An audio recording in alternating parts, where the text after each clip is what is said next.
اب فیصلہ ہوا کہ اس ٹائم مدینے کی گورنر حضرت عمر ابن عبدالعزیز رضی اللہ تعالیٰ عنہ، جو رشتے میں عبد الملک کے بھائی عبدالعزیز کے صاحبزادے بھی ہیں اور عبد الملک کے داماد بھی تھے، فاطمہ بنت عبد الملک ان کے عقد میں آئی تھی، کہ ان کو بلا کر کے خلافت کی ذمہ داریاں ان کو دے دی جائے۔ حضرت عمر ابن عبدالعزیز جو بتیجا تھا عبد الملک ابن مروان کا، عبدالعزیز جو عبد الملک کا چھوٹا بھائی اس کا بیٹا تھا، ان کو کہا فوراً پہنچو، پھر اس پر خلات ان کو پہنائے گئے، کہا آج سے آپ مسلمانوں کے خلیفہ ہیں۔ سبحان اللہ، مسلمانوں نے جو دور دیکھا حضرت عمر بن عبدالعزیز کے دور میں، اسلامی سلطنت اور یہ خلافت اسلامیہ کے جو دور دیکھا، خدا کی قسم تاریخ پڑھ کر انسان پلے نہیں سماتا، یا اللہ یہ کس قسم کے انسان تھے، یہ کیسا عظیم انسان تھا۔ کہا کہ سلمان کے دور میں سلمان نے کیا کہا کہ تم لوگ بازاروں کو آباد کرو، خوب مارکیٹیں آباد کرو، بازار آباد کرو، کسی کی ایسی زمینوں میں شاہراہ پر اس کو مارکیٹ بناؤ، بلڈنگ بناؤ۔ اس کا سوچ یہ تھا۔ اس کی دور میں عبد الملک کے بڑے بیٹے کی دور میں بازاریں آباد کیے گئے، بازاریں آباد کی گئی، خوب مارکیٹیں سجائی گئی، بہت کچھ ہوا۔ اور جب وہ چل بسا اس کے بعد جو اس کا بھائی بیٹا ولید بیٹا، تو ولید کا سوچ یہ تھا کہ زمینوں کو آباد کرو، اس کا تصور یہ تھا خوب، تاکہ زمین غلو والی زیادہ ہو جائے، نہری نظام کو ادھر سے ادھر لے جاؤ، ادھر سے ادھر لے جاؤ، بنجر زمین کہاں ہے، ویران زمین کہاں ہے، وہاں تک نہر پہنچا دو، یہاں تک نہر، پوری زمین کو اس نے لہلہاتی کھیتوں میں تبدیل کر دیا، باغات میں تبدیل، اس کا سوچ یہ تھا۔ تو سلمان کے دور میں لوگ ایک دوسرے سے پوچھتے ہاں بھائی کتنی دکانیں ہیں، بھائی میری تو 2 دکانیں، کہا اوہو میری تو 5 دکانیں ہیں، کسی کی 5 تھی، دوسرے سے پوچھتے کتنی دکانیں، میری تو 10 ہو گئی، وہ کتنے ہو، یعنی یہ مقابلہ تھا لوگوں کا، ایک دوسرے سے پوچھتے تھے بلڈنگیں کتنی ہو گئی، دکانیں کتنی ہو گئی۔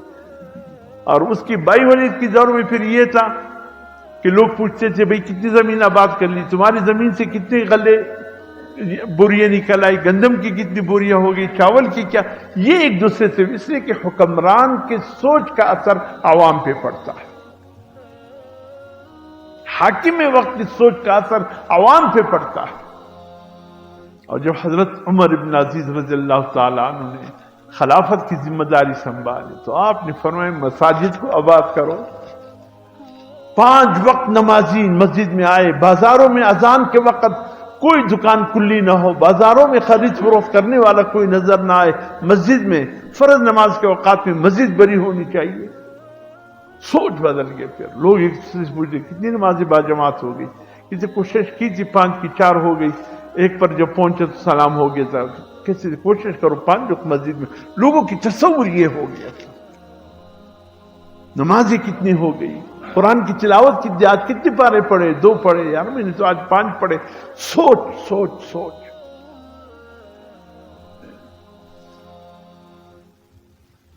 مولانا روم نے ایک واقعہ لکھا ہے کہ ایک وقت بادشاہ تھا، ساتھیوں کے ساتھ شکار کے لیے نکلا، شکار جاتے پرانے وقتوں میں ایسے ہی ہوتا تھا، شکار میں جاتے جاتے ساتھی آگے نکل گئی، یہ کہیں اور راستے پر چلا گیا، تو اچانک پیاس لگی، قریب دیکھا تو ایک باغ نظر آیا، چلو وہاں پانی ہوگا، کچھ ہوگا، پی لوں۔ اپنے آپ کو تعارف نہیں کرایا، پروٹوکول تاکہ نہ ہو، اکیلا تھا، گھوڑے پر سوار شکار کرنے سے آیا تھا، جا کر اس باغ میں بیٹھ گیا۔ جو باغبان تھا، مالک تھا، وہ خود ہی رکھوالا بھی تھا، یہ نہیں کہا کہ میں تمہارا بادشاہ ہوں، تعارف نہیں کیا، کہا پیاس لگی ہے، مسافر ہوں، آپ ایک گلاس یا اس نے کچھ پانی یا کچھ شربت دے، اس نے کہا شربت بنا کر دے دو، کہا سبحان اللہ اور کیا چاہیے۔ سامنے انار کا درخت تھا، اس میں سے ایک دانہ نکالا، اس کو نچوڑا، گلاس بھر گیا۔ اب اس نے جب پیا، جو حاکم وقت بادشاہ تھا، جب پیا حیران ہوا، میرے سلطنت میں اتنی خوبصورت باغ ہے اور مجھے پتہ نہیں چلا، یہ تو میں کب کے قبضہ کر لیتا، ایک انار کے دانے سے اتنا بڑا گلاس بھر گیا۔ صبر، جب میں اپنے واپس محل میں جاؤں آرڈر کر دوں گا کہ اس باغ کو یہ حکومت کے کام آ رہا ہے اس لیے اس کو اس کے حوالے کر دے، تم فارغ ہو. جیسے عام طور پر اونے پونے حکومت کو جس چیز کی ضرورت ہے اونے پونے دام و فروخت کر دیتے،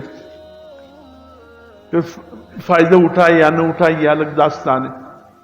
تو بادشاہ کے ذہن میں آیا کہ جاؤں میں ذرا سلطنت کی ذمہ داری سنبھالوں، اس باغ کو قبضہ کروں گا. اسے پھر کہا کہ آپ دوسرا ایک گلاس بنا کر دے دے. کہا کہ اس نے دوسرا انار اسی جگہ سے اسی سائز کا توڑا، جب اس کو نچوڑا آدھا گلاس بھر دیا. بادشاہ نے اسے کہا یہ کیا ہو گیا؟ پہلے والے انار سے گلاس بھر گیا اور اس سے آدھا گلاس بھی بمشکل. کہا کہ آپ نے دیکھا درخت وہی ہے، دانا بھی ویسا ہی تھا، کوئی اس میں کمی بیشی نہیں تھی. کہاں سب کچھ میں آنکھوں سے دیکھ رہا ہوں. وہ ایسے باغوان سوچ میں پڑ گیا. یہ جو بادشاہ تھا شکاری کے لباس میں، اس نے کہا کیا سوچ رہے ہو؟ کہ اللہ رحم فرمائے. کسی نہیں ہوا کیا، کیوں پریشان ہو گئے ہو؟ انار ہے ہو جاتے، کسی میں جوس زیادہ ہوتا ہے کسی میں کم ہوتا ہے، اس میں کم ہوگا. نہیں کسی مسئلہ وہ نہیں. کہا کیا ہوا؟ کہا لگتا ہے ہمارے ملک کے بادشاہ کی نیت میں فرق آیا ہے. اب وہ نہیں جانتے تھے کہ بادشاہ میرے سامنے بیٹھا ہے. کہا ہمارے ملک کی بادشاہ کی نیت میں لگتا ہے فرق آیا ہے، اس لیے کہ اس کا اثر جب بادشاہ کی نیت میں فرق آ جائے تو پھر اس کا اثر ہمارے باغوں پر بھی پڑتا ہے، میووں پر بھی پڑتا ہے، غلوں پر بھی پڑتا ہے. اس نے اندر توبہ کی، اللہ میں نہیں قبضہ کروں گا، جو کہ تو اس باغ کو رکھوں، یہی اس کا مالک ہے، اسی کے ساتھ رہے. بس اپنی نیت جب صاف کی، کہا ابھی توڑ کے دکھاتے. کہو جو اب گلاس بھر گیا، خوشی سے پونے نہیں سمایا باغبان. کہا کہ شکر الحمدللہ، بس تھوڑا سا خلل آیا تو بادشاہ کی نیت میں، اب ٹھیک ہو گیا. جب ایران سے مال، اس قدر مال ملا کسرا کے ایوان سے، اللہ حضرت سعد وقاص رضی اللہ عنہ اس وقت فاتح ایران تھے، وہ سب کے سب لے کر کے مدینہ کو روانہ کر دیا. کہ جب فجر رات کو پہنچا، فجر کا وقت تھا، مسجد نبوی کے دروازے کے باہر اس خزانے کے ڈھیر لگا دیے. کیا ہیرے، کیا جواہرات، کیا سونا، کیا چاندی، کیا کچھ اس میں نہیں تھا، حتیٰ کہ کسرا کے تاج کے ایک ایک موتی اتنا قیمتی کہ پوری دنیا خریدی جا سکتی تھی، وہ اس میں موجود تھے. اس کے تخت کے جواہرات تھے، بہت کچھ تھا.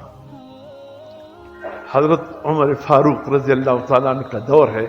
فجر کی نماز پڑھانے کے لیے جب وہ آئے، خدا کی قسم ایسا نظر اٹھا کر بھی نہیں دیکھا کہ یہ سونے کا ڈھیر ہے یا مٹی کا ڈھیر ہے. گیا فجر کی نماز پڑھائی، واپس آئے. کہا کہ مدینے میں اعلان کر دو، جو بیوہ ہے، جو یتیم ہے، جو مساکین ہے، جو محتاج، سب مسجد نبوی کے دروازے پر آ جاؤ. ایران سے مال آئے سب تقسیم کر دیں. ایسا نہیں تھا کہ 5 لاکھ تم لے لو 1 لاکھ تم نے، بر بر کے ہاتھوں ان کے دامن بڑھتے جاتے. کسی کی نصیب میں کون سا ہیرا آ رہے، کسی کی قسمت میں کون سا جواہرات آ رہے.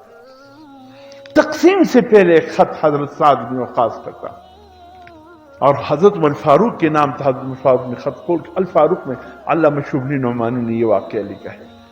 کہا کہ وہ خط انہوں نے کھولا، حضرت عمر فاروق نے پڑھا اور کھولنے کے بعد اس میں پڑھا سعد وقاص کی، اس میں خط تھا: اما بعد امیر المؤمنین، یقیناً اس وقت آپ خزانے کی ڈیر پر ہوں گے اور آپ دیکھ رہے ہوں گے تاریخ اسلام میں اتنا خزانہ مسلمانوں کے ہاتھوں نہیں آیا جو اس وقت آیا، اور جس کے کنارے اس وقت آپ کھڑے ہوں گے اور میرا خط کھول کر کے پڑھ رہے ہوں گے.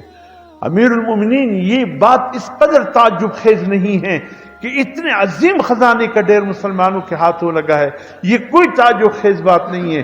سب سے بڑی تعجب خیز بات یہ ہے کہ میرے سپاہیوں میں ادنا سے ادنا سپاہی نے بھی ایک سوئی کی برابر بھی خیانت نہیں کی، جو ملا لا کر خزانے کی ڈھیر پر رکھ دیا. اتنی خیانت بھی نہیں. حضرت عمر فاروق رضی اللہ تعالیٰ عنہ کے آنکھوں میں آنسو آ گئے کہ واقعی اللہ نے کیسی سپاہی ہمیں دی. آپ کے دائیں طرف پشت کی طرف حضرت علی کھڑے ہیں، وہ بھی خط پڑھ رہے ہیں. حضرت علی نے بھی خط پڑھ لیا، کہا امیر المؤمنین میں بتاؤں ایسا کیوں ہے؟ آپ کی سپاہیوں میں ایک بھی خیانت کرنے والا خائن نہیں ہے، ایک سوئی بھی مل کر اس نے لا کر رکھ دیا کہ یہ مسلمانوں کا حق ہے، ایسا کیوں ہے؟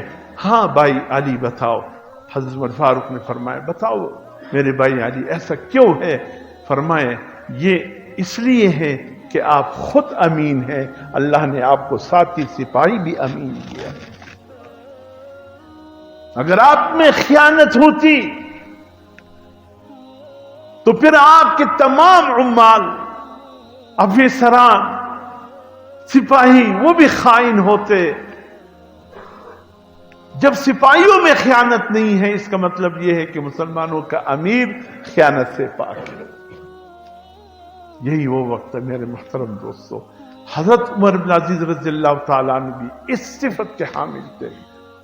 جب اس نے کرسی سنبھالی اعلان کر دیا تمام ظالمانہ ٹیکس ختم، کوئی ٹیکس نہیں لیا جائے گا۔ مسلمانوں سے کہا کہ مسلمان صرف زکوٰۃ اور عشر لا کر بیت المال میں جمع کر دے، اس کے علاوہ کوئی ٹیکس نہیں ہوگا، کچھ بھی نہیں ہوگا۔ وزیر خزانہ محکمہ خزانے کے انچارج آیا، یا امیر المومنین آپ کیا کر رہے ہیں؟ اگر یہ ٹیکس لوگوں سے ہم نہیں لیں گے، سپاہی ہیں ان کی تنخواہیں ہیں، عمال حکومت ہیں ان کی تنخواہیں ہیں، ملک کے بجٹ کا معاملات ہے، خالی زکوٰۃ اور خالی عشر سے کیسے پورا ہوگا؟